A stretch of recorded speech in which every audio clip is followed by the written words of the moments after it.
ഈശോമിശിഹായ്ക്ക് സ്തുതിയായിരിക്കട്ടെ. ചങ്ങനാശ്ശേരി അതിരൂപത public relations ജാഗ്രതാ വേദിയും കാർപ്പും ചേർന്ന് ക്രമീകരിച്ചിരിക്കുന്ന ജാഗ്രത ടോക്സിൻ്റെ പുതിയൊരു എപ്പിസോഡിലേക്ക് എല്ലാവർക്കും സ്വാഗതം. നമുക്കറിയാം, ഏതു സമയത്തും ഏറെ ചർച്ച ചെയ്യപ്പെടുന്ന ഒരു വിഷയമാണ് EWS. അത് കുട്ടികളുടെ അഡ്മിഷൻ്റെ സമയമാകാം, ഒരു ജോലിക്ക് അപ്ലൈ ചെയ്യുന്ന സമയമാകാം, ഏത് സാഹചര്യത്തിലും സാമ്പത്തികമായി പിന്നോക്കം നിൽക്കുന്ന സംവരണ ഇതര വിഭാഗത്തിൽപ്പെട്ടവർക്ക് ഏറെ പ്രയോജനം ലഭിക്കുന്ന ഒന്നാണ് EWS.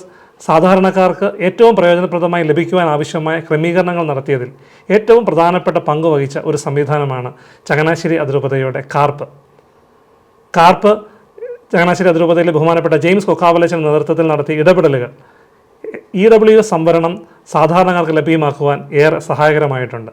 ഇന്ന് നമ്മുടെ ജാഗ്രത ടോക്സിൻ്റെ സീരീസ് 3 ഇന്ന് നമ്മളോടൊപ്പം EWSനെ കുറിച്ച് കൂടുതൽ സംസാരിക്കുവാനും അതുമായി ബന്ധപ്പെട്ട സംശയങ്ങൾ ദൂരീകരിക്കുവാനും ബഹുമാനപ്പെട്ട ജെയിംസ് കൊക്കാവലച്ചൻ തന്നെ ഇവിടെയുണ്ട്. നമുക്ക് അച്ഛനോട് സംസാരിച്ച് EWSനെ കുറിച്ച് കൂടുതൽ കാര്യങ്ങൾ മനസ്സിലാക്കാം.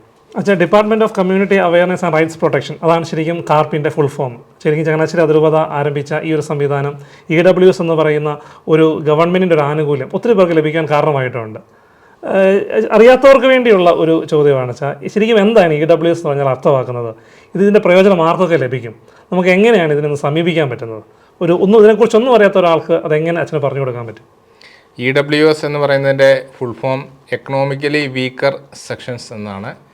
അതായത് സർക്കാർ അതിനായിട്ടൊരു സാമ്പത്തിക പിന്നോക്കാവസ്ഥയ്ക്ക് സർക്കാർ മാനദണ്ഡങ്ങൾ അനുസരിച്ച് അതിൻ്റെ പരിധിയിൽ വരുന്ന ഇതുവരെ സംവരണം ഇല്ലാത്ത വിഭാഗങ്ങൾക്ക്, അതായത് SC ST OBC തുടങ്ങിയ സംവരണങ്ങൾ ലഭിക്കാത്ത വിഭാഗങ്ങൾ, അതായത് കേരളത്തിലെ സാഹചര്യങ്ങളിൽ പറഞ്ഞാൽ നമ്മുടെ സുറിയാനി ക്രിസ്ത്യാനികളെ, പിന്നെ നായർ ബ്രാഹ്മണ വിഭാഗങ്ങൾ, അങ്ങനെയുള്ളവരിലെ സാമ്പത്തികമായി പിന്നോക്കം നിൽക്കുന്നവർക്കായിട്ട് സർക്കാർ ഏർപ്പെടുത്തിയിരിക്കുന്ന സംവരണമാണ് EWS സംവരണം. ഇത് 10% സംവരണമാണ്. സർക്കാർ സ്ഥാപനങ്ങളിലെ അഡ്മിഷനും അതുപോലെ തന്നെ PSC UPSC തുടങ്ങിയ സർക്കാർ ജോലികളിലേക്കുള്ള അവസരങ്ങളിലും ലഭ്യമാകുന്നത്. നമ്മുടെ എല്ലാ വിദ്യാഭ്യാസ സ്ഥാപനങ്ങളിലും ഈ അഡ്മിഷൻ്റെ സമയത്തും അല്ലെങ്കിൽ എല്ലാ ഗവൺമെൻറ് സർവീസിലും ഒക്കെ ഇത് കിട്ടുമോ, ഈ EWS സംവരണം? കേന്ദ്രത്തിൻ്റെയും സംസ്ഥാനത്തിൻ്റെയും എല്ലാ വിദ്യാഭ്യാസ സർക്കാർ സ്ഥാപനങ്ങളിലും EWS സംവരണം ലഭ്യമാണ്. അതുപോലെ തന്നെ സർക്കാർ മറ്റ് സ്വകാര്യ സ്ഥാപനങ്ങളിൽ OBC സംവരണം നിലവിൽ എവിടെയൊക്കെ ഉണ്ടോ അവിടെയെല്ലാം EWS സംവരണം ലഭ്യമാണ്. ന്യൂനപക്ഷ സ്ഥാപനങ്ങളിൽ EWS സംവരണം സാധാരണഗതിയിൽ ലഭ്യമല്ല. കേരളത്തിലെ സാഹചര്യത്തിലെ സ്വകാര്യ എഞ്ചിനീയറിംഗ് കോളേജുകളിലും ഒക്കെ മറ്റും 50% സീറ്റ് സർക്കാരിൻ്റെ കൈവശമാണ്. ആ സീറ്റുകൾക്കുള്ളിൽ EWS സംവരണം ലഭ്യമാകുന്നുണ്ട്. അതിന് 50%-ൻ്റെ അകത്തെ 10% EWS സംവരണം ലഭ്യമാണ്. എങ്കിലും യൂണിവേഴ്സിറ്റികൾക്കനുസരിച്ച് ചില വ്യത്യാസങ്ങളുണ്ട്. 3 പ്രധാനപ്പെട്ട യൂണിവേഴ്സിറ്റികളിലും ഇതിൻ്റെ കാര്യങ്ങളിൽ സ്വല്പം വ്യത്യാസങ്ങളുണ്ട്. പൊതുവെ അവിടെ ലഭ്യമാണ്. അതായത് നമ്മുടെ സിവിൽ സർവീസ് എക്സാം തൊട്ട് താഴോട്ട് ഇങ്ങോട്ട് എല്ലാ ജോലി സാധ്യതയുള്ള ഗവൺമെൻറ്റിൻ്റെ എല്ലാ ജോലികളിലും തന്നെ ഈ പറഞ്ഞൊരു സംവരണം നമുക്ക് ലഭിക്കുമെന്നാണ് അച്ഛൻ പറയുന്നത്? അതെ, തീർച്ചയായിട്ടും. +2 മുതലുള്ള എല്ലാ അഡ്മിഷനും തുറന്നുള്ള എല്ലാ ജോലി സാധ്യതകളിലും, പിന്നെ അതുപോലെ തന്നെ മത്സര പരീക്ഷകളിൽ, ഇപ്പം നെറ്റ് പോലെയുള്ള മത്സര പരീക്ഷകളിലും ഇത് ലഭ്യമാണ്. ഇപ്പോൾ നമ്മൾ കീമിൻ്റെ എൻട്രൻസ് പരീക്ഷ എഴുതുന്നു, നീറ്റ് പരീക്ഷ എഴുതുന്നു, പിന്നെ PSCയുടെ എക്സാം, UPSCയുടെ വിവിധ എക്സാമുകൾ, ഇതിനെല്ലാം ഇത് ലഭ്യമാണ്. കേന്ദ്ര യൂണിവേഴ്സിറ്റികളിലെ സെൻട്രൽ യൂണിവേഴ്സിറ്റികളിലെ അഡ്മിഷനുകൾക്ക് IIT പോലെയൊക്കെയുള്ള സ്ഥാപനങ്ങളിൽ, പിന്നെ സംസ്ഥാനത്തിൻ്റെ എഞ്ചിനീയറിംഗ് കോളേജ്, മെഡിക്കൽ കോളേജുകൾ, നഴ്സിംഗ് കോളേജുകൾ തുടങ്ങി എല്ലാ സ്ഥാപനങ്ങളിലും EWS ലഭ്യമാണ്. പ്രത്യേകിച്ച് നമ്മുടെ സമൂഹത്തെ സംബന്ധിച്ച് നമ്മുടെ കുട്ടികളെ ഒത്തിരി അധികം പോകുന്ന ഒരു കോഴ്സ് നേഴ്സിംഗ് ആണ്. അപ്പം BSc നേഴ്സിംഗ് പോലെയുള്ള കോഴ്സുകൾക്ക് സർക്കാർ മെഡിക്കൽ കോളേജുകളിലും സർക്കാർ നഴ്സിംഗ് കോളേജുകളിലും എല്ലാം 10% EWS സംവരണം ലഭ്യമാണ്. അത് നമ്മൾ വളരെ അഭിമാനത്തോടുകൂടി പറയേണ്ട ഒരു കാര്യം, നമ്മൾ ആദ്യത്തെ ഘട്ടത്തിൽ ഈ സർക്കാർ നഴ്സിംഗ് കോളേജുകളിൽ സ്കൂളുകളിലും EWS നടപ്പിലാക്കാതിരുന്ന അവസരത്തിൽ നമ്മുടെ അതിരൂപതയാണ് അതിനു വേണ്ടിയിട്ട് കോടതിയിൽ കേസിന് പോവുകയും തുടർന്ന് അനുകൂലമായിട്ട് വിധി നേടിയെടുക്കുകയും ചെയ്തു. ഇപ്പോൾ അത് എല്ലാ നഴ്സിംഗ് സ്ഥാപനങ്ങളിലും EWS ലഭ്യമാണ്. തീർച്ചയായിട്ടും അഭിനന്ദ പിതാക്കന്മാരുടെ നിർദ്ദേശപ്രകാരം അച്ഛൻ്റെ നേതൃത്വത്തിൽ കാർപ്പ് വലിയൊരു ഇടപെടൽ അല്ലെങ്കിൽ നമ്മുടെ രൂപത വലിയൊരു ഇടപെടൽ ഈ ഒരു കാര്യം നടത്തിയിട്ടുണ്ട്. അപ്പോൾ ചുരുക്കം പറഞ്ഞാൽ ഇന്ന് നേഴ്സിംഗ്, മെഡിസിൻ, എഞ്ചിനീയറിംഗ് അങ്ങനെ എല്ലാ കോഴ്സുകൾക്കും കുട്ടികൾക്ക് ഈ ഒരു സംവരണം ലഭിക്കും. പ്ലസ് ടു മുതൽ എല്ലാ കോഴ്സുകൾക്കും ഒരു ജോലിക്കും കിട്ടും. ഒരു സംശയം, ഇപ്പോൾ കേന്ദ്ര ഗവൺമെൻറ്റിൻ്റെ സർവീസുകളുണ്ട്, കേരള ഗവൺമെൻറ്റിൻ്റെ കോഴ്സുകൾ സർവീസുകളുണ്ട്. രണ്ടിനും ഒരേ EW സർട്ടിഫിക്കറ്റ് മതിയോ, അതോ രണ്ടും വ്യത്യസ്തമായ രീതിയിലാണ് അപ്ലൈ ചെയ്യേണ്ടത്? അത് മാനദണ്ഡങ്ങളിൽ വ്യത്യാസമുണ്ട്. അതായത് കേന്ദ്ര സർക്കാർ 2019 EWS സംവരണം കൊണ്ടുവന്നത്. എന്നാൽ കേരള സർക്കാർ 2020 കൊണ്ടുവന്നത്. അപ്പോൾ കേന്ദ്ര സർക്കാർ ആദ്യം 2019 4 മാനദണ്ഡങ്ങൾ വെച്ചാണ് EWS സർട്ടിഫിക്കറ്റ് ഇഷ്യൂ ചെയ്യുന്നതായിട്ട് അനുവാദം നൽകിയത്. അതായത് സംവരണം ഇല്ലാത്ത വിഭാഗങ്ങളിൽപ്പെട്ടവർ അവർ കുടുംബത്തിൻ്റെ വാർഷിക വരുമാനം 8 ലക്ഷം രൂപ വരെ, കുടുംബത്തിൻ്റെ ആകെ ഭൂസ്വത്ത് 5 ഏക്കർ വരെ, പിന്നെ അതുപോലെ തന്നെ കുടുംബം താമസിക്കുന്ന വീട് 1000 സ്ക്വയർ ഫീറ്റ് വരെ, പിന്നെ റെസിഡൻഷ്യൽ പ്ലോട്ട് അത് പഞ്ചായത്തുകളിൽ 4.13 സെൻറ്റ് വരെ, അങ്ങനെയുള്ള ഒരു മാനദണ്ഡമാണ് വെച്ചിരിക്കുന്നത് കേന്ദ്ര ഗവൺമെൻറ്. മുനിസിപ്പാലിറ്റികളിൽ ഇതിൻ്റെ പകുതിയാകും. ഈ റെസിഡൻഷ്യൽ പ്ലോട്ടിൻ്റെ വിസ്തീർണം 2.1 ആയിട്ട് കുറച്ചിട്ടുണ്ട്. ഇതാണ് കേന്ദ്ര സർക്കാരിൻ്റെ മാനദണ്ഡം. ഈ 4 മാനദണ്ഡങ്ങൾക്കുള്ളിൽ വരുന്നവർക്ക് വില്ലേജ് ഓഫീസിൽ അപേക്ഷ നൽകി അവിടുന്ന് ഫോർവേഡ് ചെയ്ത് തഹസിൽദാറിൻ്റെ പക്കൽ നിന്നാണ് കേന്ദ്ര സർക്കാരിൻ്റെ EWS സർട്ടിഫിക്കറ്റ് വാങ്ങാൻ സാധിക്കുന്നത്. ഇത് കേന്ദ്ര സർക്കാരിൻ്റെ എല്ലാ പരീക്ഷകൾക്കും, റെയിൽവേ, പോസ്റ്റ് ഓഫീസ്, അങ്ങനെയൊക്കെയുള്ളത്, നെറ്റ്, നീറ്റ്, ഇങ്ങനെയുള്ള സകല UPSC സകല ഇതിലും കേന്ദ്ര സർക്കാരിൻ്റെ EWS സർട്ടിഫിക്കറ്റ് ആപ്ലിക്കബിളാണ്. നമ്മുടെ ഈ വർഷത്തെ സിവിൽ സർവീസിൻ്റെ റിസൾട്ട് വന്നല്ലോ, അതിൽ 105 പേര് EWS സംവരണം വഴി ഈ സിവിൽ സർവീസിൽ കയറിപ്പെട്ടിട്ടുള്ളവരാണ്. ഇനി കേരള സർക്കാരിൻ്റെ കൊടുത്ത് വിശദമാക്കാം, ഇതുപോലെ മാനദണ്ഡങ്ങൾ കേരള സർക്കാരിൻ്റെ സർട്ടിഫിക്കറ്റ് കിട്ടാൻ.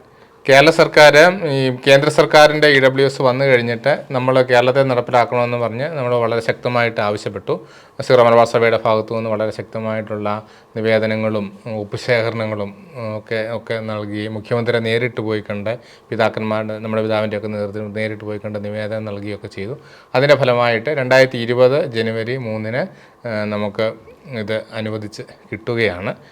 EWS സംവരണം നമ്മളെ സംബന്ധിച്ചത് ചാവറയച്ചൻ്റെ തിരുനാൾ ദിനമാണ് എന്നുള്ളത് നമ്മളെ സംബന്ധിച്ച് വളരെ ഒരു അനുഗ്രഹപ്രദമായിട്ടൊരു ദിവസമായിട്ട് നമുക്ക് കാണാം. അദ്ദേഹം വിദ്യാഭ്യാസത്തിന് വേണ്ടിയിട്ട് വളരെയധികം അധ്വാനിച്ച ഒരു വിശുദ്ധൻ്റെ ദിവസം തന്നെ നമുക്ക് കേരളത്തിൽ EWS സംവരണം അനുവദിച്ച് കിട്ടി. അതിന് സർക്കാർ 2 മാനദണ്ഡങ്ങളായിട്ട് കുറച്ചു.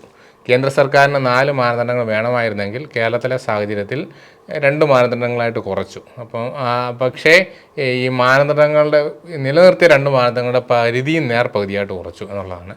അപ്പോൾ അതനുസരിച്ച് കേരള സർക്കാരിന് നിലവിൽ പഞ്ചായത്തുകളിൽ 2 മാനദണ്ഡങ്ങൾ മാത്രമേ ഉള്ളൂ.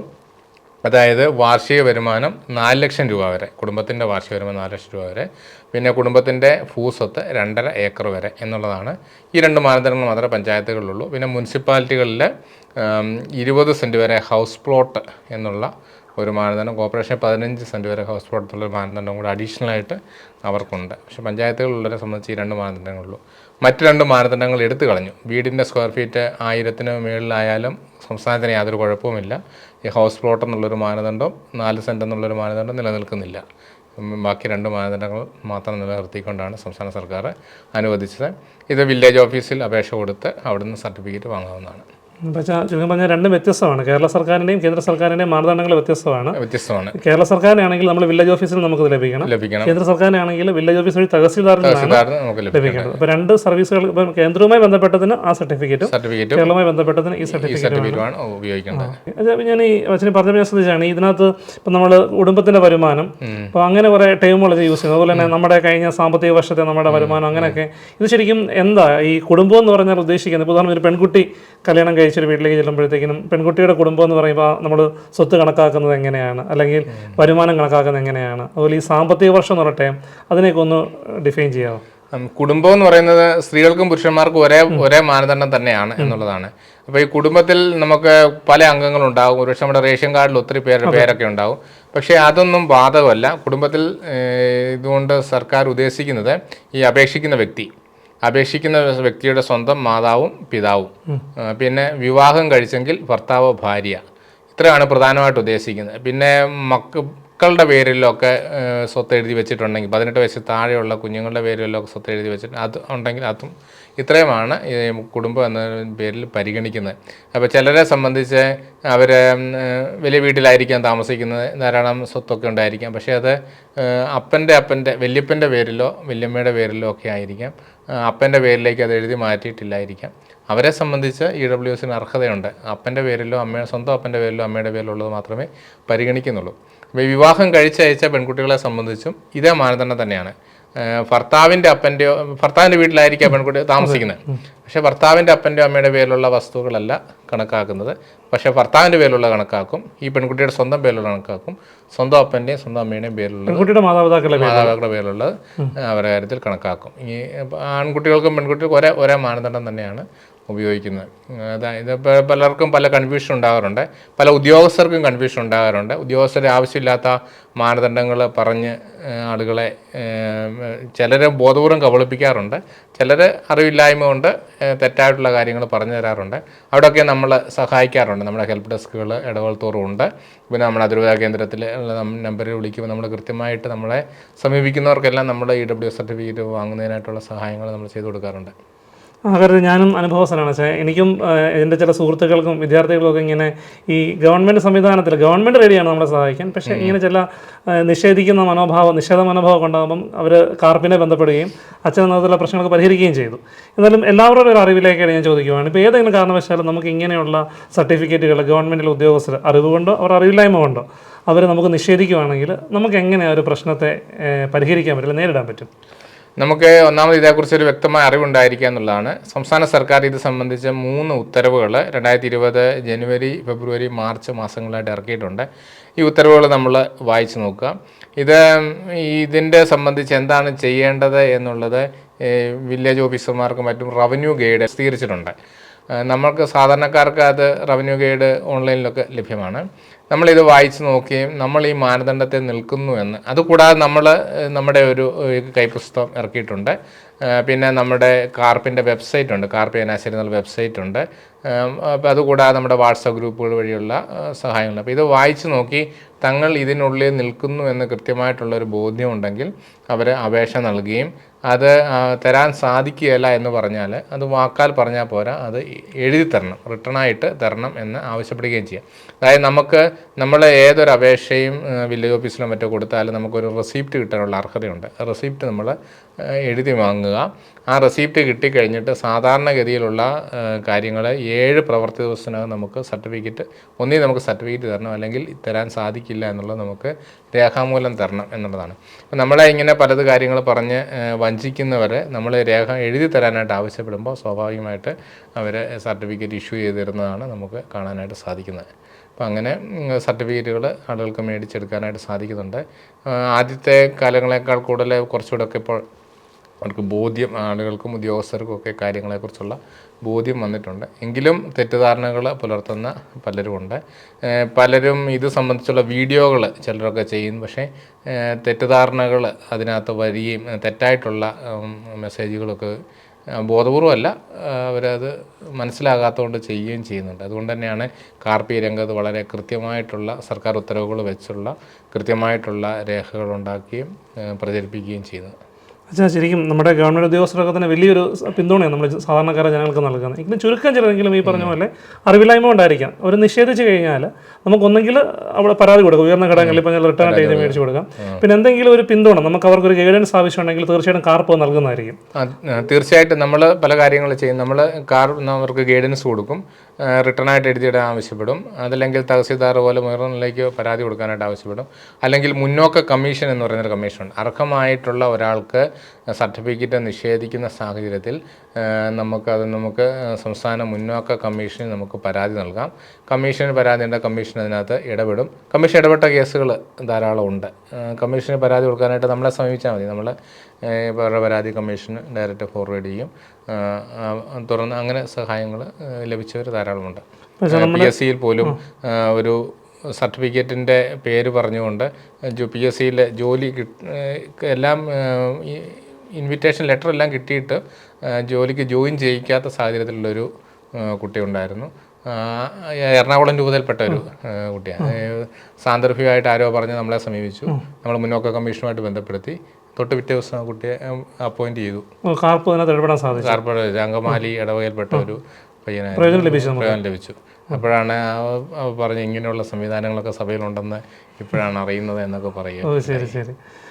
അച്ഛാ, ഇനി ഇപ്പം ഉദാഹരണം പറഞ്ഞപ്പോൾ നമ്മുടെ കാർപ്പിൻ്റെ വെബ്സൈറ്റിലോ അല്ലെങ്കിൽ ഗവൺമെൻറ് ഓർഡറിലൊക്കെ മനസ്സിലാക്കി നമ്മളിതിന് അർഹരാണ്, അച്ഛൻ ഈ പറഞ്ഞ കണ്ടീഷൻസിനുള്ളിൽ നിൽക്കുന്നവരാണ് നമ്മളെന്നുണ്ടെങ്കിൽ നമ്മൾക്ക് അഡ്മിഷൻ ആയാലും ജോലിക്കായാലും ഒക്കെ തന്നെ നമുക്കിങ്ങനെ അപ്ലൈ ചെയ്താൽ മതി.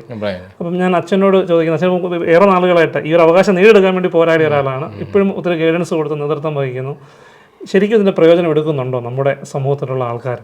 നമ്മുടെ സമൂഹത്തിലെ ആൾക്കാർ എടുക്കുന്നുണ്ടോ എന്ന് വെച്ചാൽ നമ്മൾ ഇത് പ്രചരിപ്പിക്കുന്നതനുസരിച്ച് കുറച്ചൊക്കെ വരുന്നുണ്ട്. നമ്മൾ സമീപകാലത്തെ PSCയുടെ റാങ്ക് ലിസ്റ്റുകൾ നോക്കിയാൽ നമ്മുടെ ആളുകൾ കുറേ EWS വഴി കയറി വരുന്നവരുണ്ട്, ഇത് കാര്യങ്ങൾ മനസ്സിലാക്കിയവരും ഒക്കെ ഉണ്ട്. പക്ഷേ ഇത് കുറേ കൂടെ നമ്മുടെ സമൂഹത്തിൽ പ്രചരിക്കപ്പെടുകയും ആളുകൾ ഇത് മനസ്സിലാക്കുകയും ചെയ്യണം. നമ്മുടെ ആളുകളെല്ലാം ഈ വിദേശ കുടിയേറ്റം എന്നുള്ള ഒരു ഓറിയൻറ്റേഷനിലേക്ക് പോകുന്നതുകൊണ്ട് ഈ നാട്ടിലുള്ള ഇങ്ങനത്തെ വലിയ സാധ്യതകളെക്കുറിച്ച് ഒന്നും മനസ്സിലാക്കാതെയൊക്കെ വരുന്നുണ്ട്.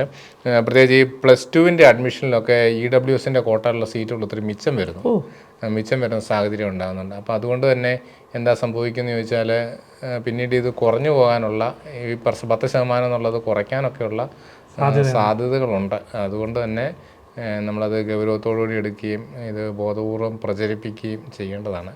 ഒത്തിരിയേറെ ആളുകൾക്ക് EWS കൊണ്ട് ജോലി കിട്ടിയിട്ടുണ്ട്, അഡ്മിഷനുകൾ കിട്ടിയിട്ടുണ്ട്. മെഡിക്കൽ കോളേജിലൊക്കെ പോലും MDക്ക് അഡ്മിഷൻ കിട്ടിയിട്ടുള്ള കേസുകൾ ഉണ്ട്, വളരെ താഴ്ന്ന റാങ്കിലുള്ള കുട്ടികൾക്ക് പോലും. അപ്പോൾ അങ്ങനെ ഒത്തിരി പ്രയോജനം ആളുകൾക്കുണ്ടായിട്ടുണ്ട്. ഇതുമായി ബന്ധപ്പെട്ട് വേറൊരു ചോദ്യം കൂടി. ഇപ്പം നമ്മളുടെയൊക്കെ ഇപ്പം എൻ്റെയും അച്ഛൻ്റെയും ഒക്കെ സർട്ടിഫിക്കറ്റുകളൊക്കെ നമ്മുടെ കാസ്റ്റ് RCSC എന്നാണ്. പക്ഷെ ഇപ്പോൾ അത് മാറിയിട്ട് ഒരു മാറ്റം വന്ന് ഗവൺമെൻറ് പുതിയ ഓർഡറൊക്കെ ഇറങ്ങിയിട്ടുണ്ട്. അപ്പോൾ അതുമായി ബന്ധപ്പെട്ടും ഒത്തിരി കൺഫ്യൂഷൻസ് നിലനിൽക്കുന്നുണ്ട്. ഇപ്പോൾ EWS ബന്ധപ്പെട്ട് ഞാൻ ചോദിക്കുമായിരുന്നു, ആ ഒരു വിഷയത്തിൽ ഇപ്പം നമ്മൾ സ്കൂളിൽ കുട്ടികളെ ചേർക്കുന്ന സമയത്തായാലും ജോലിക്ക് അപ്ലൈ ചെയ്യുന്ന സമയത്തായാലും EWS സർട്ടിഫിക്കറ്റ് അപ്ലൈ ചെയ്യുമ്പോഴും അങ്ങനെ ചിലർ നിങ്ങൾ RCSC എന്നുള്ള പേര് ഉള്ളത് നിങ്ങളുടെ കമ്മ്യൂണിറ്റിയുടെ പേരിനകത്തില്ല, അങ്ങനെയൊക്കെ ഒരു ഈ ഉദ്യോഗസ്ഥർ അവർ അറിവില്ലായ്മ കൊണ്ട് പറയുന്നതായിരിക്കും. അപ്പം ഈ ഒരു പ്രശ്നം ഒരു പുതുതായിട്ട് തുടങ്ങിയ ഒരു കാര്യമാണ്. അപ്പോൾ ഇതുമായി ബന്ധപ്പെട്ട് അച്ഛൻ്റെ ഒരു വിശദീകരണം തരികയാണെങ്കിൽ. അതായത് നമ്മുടെ സമൂഹത്തിലെ ആളുകൾ ഈ പല പേരുകൾ RCSC എന്നുണ്ട്, RC എന്നുണ്ട്, സിറിയൻ കാത്തലിക് എന്ന് ഇട്ടു, കാത്തലിക് എന്ന് മാത്രം ഇട്ടു, റോമൻ കാത്തലിക് എന്ന് മാത്രം ഇട്ടു. ഇങ്ങനെ കേരളത്തിലെ തെക്കുന്ന് വടക്കു വരെയുള്ള രൂപതകളിൽ പല പേരുകളിലാണ് ആളുകൾ അറിയപ്പെട്ടിരുന്നത്. അപ്പോൾ ഇതിനൊരു ഏകീകരണം വേണം. അപ്പോൾ അതിനായിട്ട് നമ്മൾ സർക്കാരിനെ സമീപിച്ചു. ഇങ്ങനെ ഒരു ഏകീകരണം വേണമെന്ന് നമുക്ക് തോന്നാൻ ഒരു പ്രധാനപ്പെട്ട കാരണം സർക്കാർ ഈ EWSന് അർഹമായിട്ടുള്ള കമ്മ്യൂണിറ്റികളുടെ ഒരു പട്ടിക 164 കമ്മ്യൂണിറ്റി പട്ടിക പ്രസിദ്ധീകരിച്ചു. അതിൽ നമ്മുടെ zero Malabar bracket Syrian Catholic എന്നാണ് നമ്മൾ ഇട്ടിരുന്നത്. അപ്പോൾ നമ്മൾ അതിനെ ഒന്നും ഏകീകരിച്ചുകൊണ്ട് നമ്മൾ സീറോ മലബാർ സിറിയൻ കാത്തലിക് എന്നുള്ള ഒരു പൊതുവായിട്ടുള്ളൊരു നാമം, സഭയുടെ പേരും നമ്മുടെ സമുദായത്തിൻ്റെ പേരും, സിറിയൻ കാത്തലിക് എന്നുള്ള നമ്മുടെ പരമ്പരാഗതമായിട്ടുള്ള ഉപയോഗിച്ച് വരുന്ന പേരാണ്. അത് നമുക്ക് നഷ്ടപ്പെടുത്തി കളയാനായിട്ട് ഐഡൻറ്റിറ്റിയുടെ ഭാഗമാണ്. കാരണം പിന്നീട് നമ്മുടെ പേര് മാറിക്കഴിഞ്ഞാൽ പിന്നീട് ഈ ചരിത്രത്തിൽ എഴുതിയിരിക്കുന്ന സുറിയാനി കത്തോലിക്കരുടെ ചെയ്ത കാര്യങ്ങൾക്കൊന്നും അവകാശികൾ വേറെ അല്ലെങ്കിൽ മറ്റുള്ളവരാണെന്നൊക്കെ പറഞ്ഞത്. അപ്പോൾ അതുകൊണ്ട് തന്നെ സീറോ മലബാർ സിറിയൻ കാത്തലിക് എന്നുള്ള ഐഡൻറ്റിറ്റി ആ ഒരു പേരാണ് സർക്കാർ വിജ്ഞാപന പ്രകാരം 2023 വന്നതാണ്, ജൂലൈയിൽ വന്ന വിജ്ഞാപനമാണ്. ആ വിജ്ഞാനപ്രകാരം നമ്മൾ ഉപയോഗിച്ച് വരുന്നത്. സർട്ടിഫിക്കറ്റിന് ഇത് ഉത്തരവാദി ഇറങ്ങിയ അവസരത്തിൽ 1 വർഷത്തെ കാലാവധി എന്നുള്ളതായിരുന്നു. പക്ഷേ അടുത്ത കാലത്ത് ഇത് സർക്കാർ ഒന്ന് കറക്റ്റ് ചെയ്തിട്ടുണ്ട്, 1 സാമ്പത്തിക വർഷത്തെ കാലാവധി എന്നുള്ളത്. അപ്പോൾ നമ്മൾ ഈ വർഷം എന്ന് സർട്ടിഫിക്കറ്റ് മേടിച്ചാലും തൊട്ടടുത്ത മാർച്ച് 31 ഇത് കാലാവധി അവസാനിക്കും. ഈ സർട്ടിഫിക്കറ്റിനായിട്ട് കണക്കാക്കുന്നതും നമ്മുടെ കഴിഞ്ഞ സാമ്പത്തിക വർഷത്തെ നമ്മുടെ വരുമാനമാണ് അസസ് ചെയ്യുന്നത്. ഇപ്പോൾ ഉദാഹരണം പറഞ്ഞാൽ ഈ മെയ്യിൽ നമ്മൾ സർട്ടിഫിക്കറ്റ് മേടിക്കുകയാണ്, 2024 മെയ്യിൽ നമ്മൾ സർട്ടിഫിക്കറ്റ് മേടിക്കുമ്പോൾ നമ്മുടെ സാമ്പത്തികം കണക്കാക്കുന്നത് 2023 ഏപ്രിൽ 1 മുതൽ 24 മാർച്ച് 31 വരെയുള്ള കാലഘട്ടത്തിലെ വരുമാനമാണ് കണക്കാക്കുന്നത്. അത് മാത്രം കണക്കാക്കിയാൽ മതി. ചില ഉദ്യോഗസ്ഥരൊക്കെ ആളുകളോട് ചോദിക്കുന്ന ചോദ്യങ്ങൾ, ഇപ്പോൾ അപ്പൻ്റെ പേര് സ്വത്തുണ്ടല്ലോ, അത് നിങ്ങൾക്ക് ലഭിക്കുകയല്ലേ, അത് ലഭിക്കുന്നത് പിന്നീടുള്ള സാമ്പത്തിക വർഷത്തിലല്ലേ. അപ്പോൾ ഈ EWSൻ്റെ അടിസ്ഥാനം ഈ കുട്ടി ജനിച്ച അല്ലെങ്കിൽ വളർന്ന കാലഘട്ടത്തിൽ ഇതിനെ ഒരു ഉചിതമായ അല്ലെങ്കിൽ ഉന്നതമായ ഒരു വിദ്യാഭ്യാസം കൊടുക്കാനുള്ള സാമ്പത്തികം കുടുംബത്തിനില്ലായിരുന്നു. അതുകൊണ്ട് അതിനുള്ളൊരു പരിഹാരം എന്നതാണ്. ആ കാലഘട്ടം കഴിഞ്ഞുപോയി. അപ്പോൾ അതുകൊണ്ട് അതിനിപ്പം നാളെ ഒരു സ്വത്ത് കിട്ടും എന്നതുകൊണ്ട് അതിനൊരു പരിഹാരം അല്ലെങ്കിൽ ആ വിദ്യാഭ്യാസം നേടാനായിട്ട് പറ്റത്തില്ലല്ലോ. അപ്പോൾ അതുകൊണ്ട് സർക്കാർ ചെയ്യുന്ന മറ്റൊരു പരിഹാര നടപടിയാണ് EWS സർട്ടിഫിക്കറ്റ്. തൊട്ട് മുമ്പത്തെ സാമ്പത്തിക വർഷത്തെ കണക്കാണ് എടുക്കുന്നത്, നമ്മുടെ വരുമാനം എടുക്കുന്നത്. കൂടാതെ ഒരു സാമ്പത്തിക വർഷത്തേക്കാണ് ഇതിന് വാലിഡിറ്റി ഉള്ളത്. അടുത്ത മാർച്ച് 31 വരെ ഇപ്പോൾ കിട്ടുകയാണെങ്കിൽ. അച്ഛാ, നമ്മൾ ഈ EWS സർട്ടിഫിക്കറ്റ് അപ്ലൈ ചെയ്യുമ്പോഴത്തേക്കിനും ആപ്ലിക്കേഷൻ ഫോമിന് എന്തെങ്കിലും ഒരു പ്രത്യേക ഫോർമാറ്റ് ഉണ്ടോ? അതുപോലെ നമ്മൾ അപ്ലൈ ചെയ്യുമ്പോൾ നമ്മൾ കൂടെ സമർപ്പിക്കേണ്ട രേഖകളെക്കുറിച്ച് ഏതെല്ലാം രേഖകൾ, ഡോക്യുമെൻറ്റ്സാണ് വേണ്ടതെന്ന് കൂടെ പറയാം. അതായത് EWSനുള്ള ആപ്ലിക്കേഷൻ ഫോമും അതുപോലെ തന്നെ വില്ലേജ് ഓഫീസറോ തഹസീൽദാറോ പൂരിപ്പിച്ച് തരുന്ന സർട്ടിഫിക്കറ്റ് ഫോമിനും കൃത്യമായിട്ടുള്ള ഫോർമാറ്റ് ഉണ്ട്. ആ ഫോർമാറ്റ് മാറിപ്പോയി ഇത് പ്രശ്നങ്ങൾ അഡ്മിഷൻ നിരസിക്കപ്പെട്ടിട്ടുള്ള കുട്ടികളുമുണ്ട്. കേന്ദ്ര സർക്കാരിൻ്റെ EWSൻ്റെ സർട്ടിഫിക്കറ്റ് ഫോമിന് ഒരു ഫോർമാറ്റാണുള്ളത്. കേരള സർക്കാരിൻ്റെ EWSന് നിലവിൽ 4 ഫോർമാറ്റുകളുണ്ട്. അതായത് APLകാരുടെ ജോലിക്കുള്ള ഒരു സർട്ടിഫിക്കറ്റ് ഫോം, APLകാരുടെ വിദ്യാഭ്യാസത്തിനുള്ള സർട്ടിഫിക്കറ്റ്, PPLകാരുടെ ജോലിക്കുള്ള സർട്ടിഫിക്കറ്റ് ഫോം, BPLകാരുടെ വിദ്യാഭ്യാസത്തിനുള്ള സർട്ടിഫിക്കറ്റ് ഫോം. ഇങ്ങനെ 4 സർട്ടിഫിക്കറ്റ് ഫോമുകൾ കേരള സർക്കാരിൻ്റെ EWSന് ഉണ്ട്. പക്ഷേ ഇതിൻ്റെ അപേക്ഷാ ഫോം എല്ലാത്തിൻ്റെ ഒരു അപേക്ഷാ ഫോമാണ്. അതൊരു സത്യവാങ്മൂലമാണ്. നമ്മുടെ ഡീറ്റെയിൽസ് എല്ലാം പൂരിപ്പിച്ച് ഒപ്പിട്ട് കൊടുക്കുക എന്നുള്ളതാണ് സർട്ടിഫിക്കറ്റ് ഫോം. അപേക്ഷ 18 വയസ്സ് കഴിഞ്ഞിട്ടുണ്ടെങ്കിൽ സ്വന്തമായിട്ടോ ഇല്ലെങ്കിൽ മാതാപിതാക്കളോ അപേക്ഷിക്കാനായിട്ട് ശ്രദ്ധിക്കുക. പിന്നെ അതോടൊപ്പം നമ്മളെ ബാങ്ക് രേഖകൾ ഇതിൻ്റെ കൂടെ വെക്കേണ്ടതായിട്ട് വരും. പിന്നെ റേഷൻ കാർഡ് പോലെയുള്ള കാര്യങ്ങൾ വെക്കണം. കാരണം കേരള സർക്കാരിൻ്റേത് BPL റേഷൻ കാർഡ് ഉള്ളവർക്കാണെങ്കിൽ മറ്റ് യാതൊരു മാനദണ്ഡങ്ങളും പരിഗണിക്കാതെ തന്നെ ഈ റേഷൻ കാർഡിൻ്റെ പുറത്ത് ഇത് എഴുതി തരണം എന്നുള്ളതാണ്. പിന്നെ കുടുംബാംഗങ്ങളെക്കുറിച്ചൊക്കെ അറിയുന്നതിനും ഒക്കെ ആയിട്ട് ഈ ഇത്രയും രേഖകളാണ് പ്രധാനമായിട്ടും ഇതിൻ്റെ കൂട്ടത്തിൽ സർട്ടിഫിക്കറ്റ് സമർപ്പിക്കേണ്ടത്. അച്ഛനെ പ്രത്യേകം അഭിനന്ദിക്കുന്നത്. കാരണം വളരെ സംക്ഷിപ്തമായിട്ട് എന്നാൽ മനസ്സിലാകുന്ന രീതിയിലുള്ള എല്ലാ വിവരങ്ങളും ഈ പുസ്തകത്തിൽ ഉൾപ്പെടുത്തിയിട്ടുണ്ട്. സ്കോളർഷിപ്പുകൾ എല്ലാവർക്കും പ്രയോജനം ചെയ്യും. ഇപ്പോൾ ഒരു സാധാരണക്കാരൻ്റെ ഒരു വ്യക്തിയെ സംബന്ധിച്ച് എല്ലാ കാര്യങ്ങളും അച്ഛന് ഇതിനകത്ത് ഈ ഒരു പുസ്തകത്തിലുണ്ട്. അപ്പോൾ എനിക്ക് തോന്നുന്നത് എല്ലാവരും മേടിക്കണം, നന്നായിരിക്കും. നമ്മുടെ EWS ഉണ്ട്, ന്യൂനപക്ഷ പദ്ധതികളുണ്ട്, പൊതു സ്കോളർഷിപ്പുകളുണ്ട്. സമഗ്രമായിട്ടൊരു പുതിയ ഉത്തരവുകളെ അനുബന്ധിച്ച് തയ്യാറാക്കിയിരിക്കുന്ന സാധനമാണ്. അതെ, അപ്പോൾ ഈ ഒരു ഹാൻഡ് ബുക്ക് എല്ലാവരും മേടിക്കണം, നന്നായിരിക്കും എനിക്ക് തോന്നുന്നു. ഇപ്പം നമ്മുടെ വിദ്യാനികേതൻ കാർപ്പിൻ്റെ ഓഫീസിലുണ്ട്, 10 രൂപയ്ക്ക് കൊടുക്കുന്നത്. അപ്പോൾ അതിന് അച്ഛനെ പ്രതി അഭിനന്ദനം കൂടി ഈ സമയത്ത് രേഖപ്പെടുത്തുന്നു. അപ്പം തീർച്ചയായിട്ടും നമുക്ക് ഈ ഒരു അച്ഛനുമായിട്ടുള്ള ഡിസ്കഷൻ ഒന്ന് മനസ്സിലാക്കിയൊരു കാര്യമുണ്ട്. +2 മുതൽ നമ്മുടെ മെഡിസിൻ ആയിക്കൊള്ളട്ടെ, എഞ്ചിനീയറിംഗ് ആയിക്കൊള്ളട്ടെ, വലിയ ഇൻസ്റ്റിറ്റ്യൂട്ടുകൾ, സെൻട്രൽ യൂണിവേഴ്സിറ്റികൾ, ഇവിടെ വരെ നമുക്ക് EWSൻ്റെ പ്രയോജനം ലഭിക്കും. അതുപോലെ തന്നെ ഗവൺമെൻറ്റിൻ്റെ, കേരള ഗവൺമെൻറ്റിൻ്റെയും കേന്ദ്ര ഗവൺമെൻറ്റിൻ്റെയും ഒക്കെ സേവനങ്ങൾ, ജോലിയിൽ നമുക്ക് പ്രവേശിക്കാൻ EWSൻ്റെ സംവരണമുണ്ട്. നമുക്കറിയാം, സാമ്പത്തികമായി പിന്നോക്കം നിൽക്കുന്ന സംവരണ ഇതര വിഭാഗത്തിൽപ്പെട്ട നിരവധി ആളുകൾ ഗവൺമെൻറ്റിൻ്റെ ആനുകൂല്യങ്ങൾ ഇങ്ങനെയൊക്കെ ഉണ്ട് എന്നുള്ളത് അറിയാതെ പോകുന്നുണ്ട്. അപ്പോൾ അങ്ങനെയുള്ളവർക്ക് ഒരു പുതിയ വെളിച്ചമായിട്ട് അല്ലെങ്കിൽ പുതിയൊരു വഴി തുറന്നു തരാൻ കാരണമായിട്ട് കാർപ്പ് ചങ്ങനാശ്ശേരി അതിരൂപത PR ജാഗ്രതാ വേദിയുടെ ഈ ജാഗ്രത ടോക്സ് പ്രയോജനമാകട്ടെ എന്ന് ആഗ്രഹിക്കുന്നു. 6238214912 ഇത് അച്ഛൻ്റെ പേഴ്സണൽ നമ്പറാണെങ്കിലും കോൺടാക്ട് ചെയ്യണമെങ്കിൽ തീർച്ചയായിട്ടും ഈ ഒരു വിഷയത്തിൽ അച്ഛൻ ആവശ്യമായ ഗൈഡൻസ് തരും. അതുപോലെ നമ്മുടെ കാർപ്പിൻ്റെ വെബ്സൈറ്റും carpchanganasseri.com ഈ പറഞ്ഞ വിവരങ്ങളും കാര്യങ്ങളൊക്കെ ഉണ്ട്. അപ്പോൾ നമ്മൾ ഈ അച്ഛനുമായിട്ടുള്ള ഈ ഒരു ഡിസ്കഷനിൽ നിന്ന് മനസ്സിലാക്കിയൊരു കാര്യമുണ്ട്. +2 മുതൽ ഉന്നത വിദ്യാഭ്യാസത്തിന് അങ്ങേയറ്റം മെഡിസിനും എഞ്ചിനീയറിങ്ങിൻ്റെയും ഒക്കെ ഏറ്റവും ഉയർന്ന തലം വരെ നമുക്ക് ഓഫർ ചെയ്യുന്ന പ്രീമിയർ ഇൻസ്റ്റിറ്റ്യൂട്ടുകൾ വരെ നമുക്ക് EWS സംവരണത്തിൻ്റെ പ്രയോജനം ലഭിക്കും. കൂടാതെ ഗവൺമെൻറ്റിൻ്റെ, കേരള ഗവൺമെൻറ്റിൻ്റെയും സെൻട്രൽ ഗവൺമെൻറ്റിൻ്റെയും സർവീസിൽ പ്രവേശിക്കുവാനും ജോലിയിൽ പ്രവേശിക്കുവാനും EWS സംവരണമുണ്ട്. ഇവിടെ തന്നെ സൂചിപ്പിച്ചു, സിവിൽ സർവീസ് എക്സാമിനേഷനിൽ വരെ EWSന് സംവരണം ആനുകൂല്യം ലഭിച്ച് അർഹതപ്പെട്ട ആൾക്കാർക്ക് പ്രവേശനം ലഭിച്ചത്. അപ്പോൾ ഒരിക്കൽ കൂടെ ഓർപ്പിക്കുന്നു, നിങ്ങൾ +2 കഴിഞ്ഞെങ്കിൽ +2 അഡ്മിഷൻ തൊട്ട് നമുക്ക് EWSൻ്റെ പ്രയോജനം നമ്മളെ കാത്തിരിക്കുകയാണ്. സാമ്പത്തികമായി പിന്നോക്കം നിൽക്കുന്ന സംവരണ ഇതര വിഭാഗത്തിൽപ്പെട്ട ഏതൊരാൾക്കും ഈ പറഞ്ഞ ഇവിടെ സൂചിപ്പിച്ച ആ ഒരു പ്രത്യേകത അല്ലെങ്കിൽ ആ ഒരു ക്വാളിഫിക്കേഷൻസ് ഉണ്ടെങ്കിൽ തീർച്ചയായിട്ടും EWSന് അപ്ലൈ ചെയ്യാം. ഈ ഒരു ചർച്ചയും ഈ ഒരു ഡിസ്കഷൻസും ചങ്ങനാശ്ശേരി അതിരൂപത പബ്ലിക് റിലേഷൻസ് ജാഗ്രതാ വേദി കാർപ്പ് ക്രമീകരിച്ച ഈ പറഞ്ഞ ഈ ഒരു ഡിസ്കഷനും ഈ ഒരു ചർച്ചയും തീർച്ചയായിട്ടും ഏറെ പേർക്ക് പ്രയോജനമാകട്ടെ. നിങ്ങളുടെ ഇനിയുള്ള കോഴ്സ് തിരഞ്ഞെടുക്കുമ്പോഴും നിങ്ങളുടെ ജോലി തിരഞ്ഞെടുക്കുമ്പോഴും ഒക്കെ തന്നെ EWSൻ്റെ സപ്പോർട്ട്, ഈ ഒരു സംവരണ ആനുകൂല്യത്തിൻ്റെ സപ്പോർട്ട് നിങ്ങൾക്ക് ലഭിക്കട്ടെ എന്ന് പ്രാർത്ഥിച്ചുകൊണ്ട് നിർത്തുന്നു. അച്ഛാ, ഒരിക്കൽ കൂടെ നന്ദി. Thank you.